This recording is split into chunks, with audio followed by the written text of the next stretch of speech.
नमस्कार, बहुत स्वागत है आप सभी का जी राजस्थान में और मैं हूं आपके साथ अंकुश श्रीवास्तव। और बुलेटिन की शुरुआत कर रहे हैं। इस वक्त एक बड़ी खबर जयपुर से सामने आ रही है। आशीष कुमार सिंघल ने लहराया परचम, यूपीएससी में ऑल इंडिया 8वीं रैंक हासिल की और आखिर 5वें अटेम्प्ट में ऑल इंडिया में 8वें स्थान पर अपनी जगह बनाई। 4 अटेम्प्ट में इंटरव्यू तक नहीं पहुंच पाए थे आशीष कुमार। 2019 से लगातार यूपीएससी में 4 बार उन्हें असफलता मिली और उसके बाद अब जब उन्होंने नहीं हार मानी तब 5वीं बार में आखिरकार सफलता उनके हाथ लगी है। और शुरू से ही आईएएस बनने का उनका सपना था, लेकिन इस लक्ष्य को हासिल करने में कई साल लग गए। कई असफलता हासिल करने के बाद उन्होंने अपना मनोबल नहीं गिराया। पिता रमेश चंद्र गुप्ता टीचर पद से रिटायर हो चुके हैं और 5वें अटेम्प्ट ने आशीष ने अपना परचम लहराया है। यूपीएससी में ऑल इंडिया 8वीं रैंक हासिल की है। तो इससे पहले 4 अटेम्प्ट उन्होंने और दिए थे, उसमें इंटरव्यू तक नहीं पहुंच पाए थे आशीष कुमार। 2019 से लगातार यूपीएससी में अटेम्प्ट कर रहे थे। 4 बार असफलता हाथ लगी, लेकिन फिर भी हार नहीं माने, अपना मनोबल बिल्कुल भी गिरने नहीं दिया और 5वें अटेम्प्ट में ये अचीवमेंट उन्होंने हासिल की है। अपने लक्ष्य से बिल्कुल नहीं भटके, बिल्कुल भी निराशा उन्होंने नहीं दिखाई, लगातार कोशिश करते रहे, एक के बाद एक कोशिश करते रहे और 5वें अटेम्प्ट में आखिरकार उन्हें ये सफलता हाथ लगी है। आशीष कुमार सिंघल, जिन्होंने यूपीएससी में अपना परचम लहराते हुए ऑल इंडिया 8वीं रैंक हासिल की है। तो आखिरकार 5वें अटेम्प्ट में आशीष कुमार ने अपना परचम लहराया, झंडा गाड़ दिया है और 2019 से लगातार कोशिश कर रहे थे और ये कोशिश अब जाकर सफल हुई है। तो वहीं इनके जो पिता हैं रमेश चंद्र गुप्ता, वो टीचर पद से रिटायर हैं और पूरा सपोर्ट फैमिली का रहा।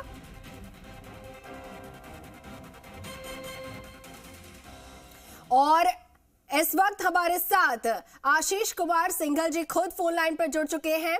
आशीष कुमार जी, बहुत बहुत स्वागत है आपका जी राजस्थान पर और सबसे पहले आपको बहुत बहुत शुभकामनाएं।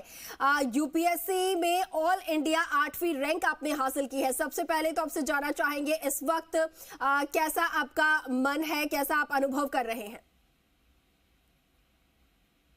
Ma'am, can you repeat the question? Actually, I could not hear it. Ashish Kumar ji, आप तक आवाज पहुंच पा रही है?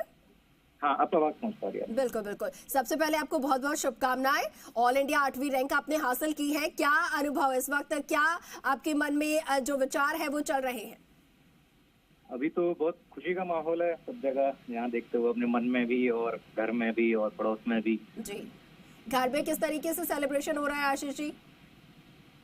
सेलिब्रेशन ऐसे हो रहा है, सबसे पहले हम मंदिर गए हमारे इष्ट भोले हनुमान जी के, वहाँ जाके हमने प्रसाद लगाया, भगवान को धन्यवाद बोला। फिर उसके बाद हम मेरे नाना जी के पास गए, बहुत बड़े हैं, बहुत बुजुर्ग हैं वो, उनको उनसे आशीर्वाद लिया। उसके बाद यहाँ पे आए हैं हम, तो यहाँ पे फिर हमारे जो पड़ोसी हैं उन्होंने थोड़ा सेलिब्रेशन किया है, ढोल वोल बजा के, माला वाला पहना के स्वागत किया, थोड़ा बहुत डांस वांस भी हुआ है।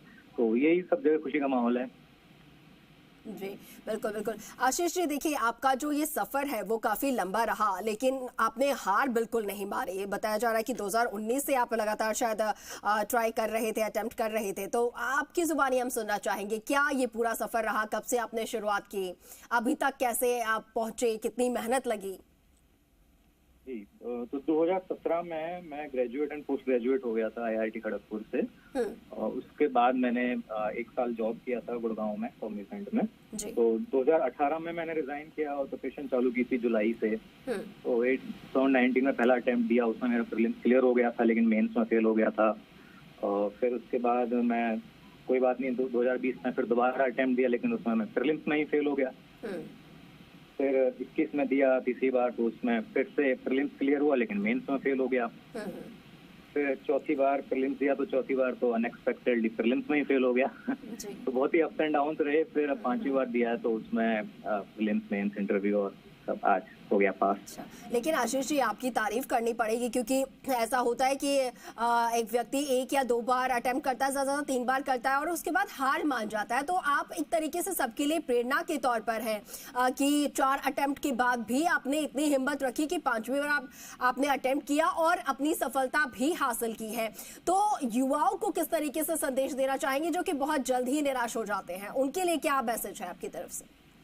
मेरा मैसेज यही है कि पहले आपको मोटिवेशन ढूंढना होगा कि आप क्यों सिविल सर्वेंट बनना चाहते हो। जब वो मोटिवेशन आपको मिल जाता है तो आपको तैयारी शुरू करनी है, और जब तैयारी शुरू करनी है तो एक ही चीज दिमाग में रखनी है कि परसिवरेंस बहुत जरूरी है, पेशेंस के साथ हार्डवर्क बहुत जरूरी है, और वो कंसिस्टेंटली होना चाहिए। अगर आप 6 घंटे पढ़ते हैं तो आप उसको नियमित पढ़िए, आप 8 घंटे पढ़ते हैं तो भी नियमित पढ़िए। ऐसा नहीं करें कि 12 घंटे पढ़ रहे हैं एक दिन, अगले दिन 2 घंटे पढ़ रहे हैं, वो नहीं। तो मेरा मानना ये है कि जो भी पढ़ें कंसिस्टेंटली पढ़ें और ब्रेक जरूर लें बीच में, हर 7 दिन में 10 दिन में जो भी आपको सूटेबल हो, ब्रेक जरूर लें। बिल्कुल बिल्कुल। तो कंसिस्टेंट जो है वो बिल्कुल आपको कंटिन्यूटी जो है वो लगातार बना के रखनी है और अपने गोल पर फोकस बनाए रखना है, तभी हम अपनी सफलता हासिल कर पाएंगे। ये आशीष जी ने हमें मैसेज दिया है युवाओं को। आशीष कुमार जी बहुत बहुत शुक्रिया, आपने अपना कीमती वक्त हमें दिया और एक बार फिर से आपको बहुत बहुत शुभकामनाएं।